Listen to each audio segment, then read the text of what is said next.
Train engine, mobile tower, railway track, ഇതൊക്കെ മോഷണം പോയി എന്ന് വിശ്വസിക്കാനാകും. പലതരം മോഷണങ്ങളെ പറ്റി നമ്മൾ കേട്ട് കാണും. എന്നാൽ ഇതുപോലുള്ള മോഷണങ്ങൾ നമ്മളെ അത്ഭുതപ്പെടുത്തുന്നു. ഇന്ത്യയിലെ ഏറ്റവും അധികമായി ക്രെഡിറ്റ് ആൻഡ് ഡെബിറ്റ് കാർഡ് തട്ടിപ്പുകൾ നടക്കുന്ന സംസ്ഥാനങ്ങളിൽ ഒന്നാമതാണ് ബീഹാർ.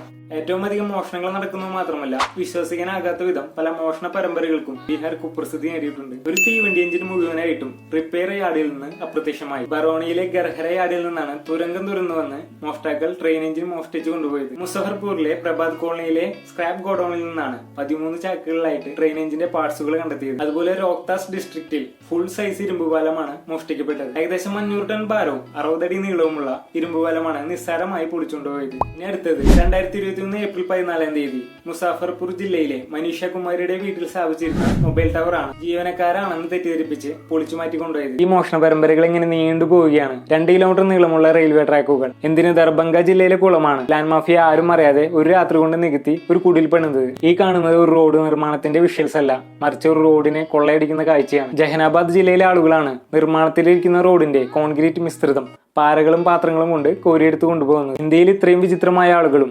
വിശ്വസിക്കാനാകാത്ത വിധമുള്ള മോഷണ പരമ്പരകളും ഇപ്പോഴും നടക്കുന്നു എന്നുള്ളത് എന്നെ സംബന്ധിച്ച് അത്ഭുതപ്പെടുത്തുന്ന കാര്യമാണ്. അപ്പോൾ ഇതുപോലെയുള്ള ഇൻട്രസ്റ്റിംഗ് വീഡിയോസിന് എന്നെ ഫോളോ ചെയ്യുക. അപ്പോൾ ഓക്കെ, ബൈ.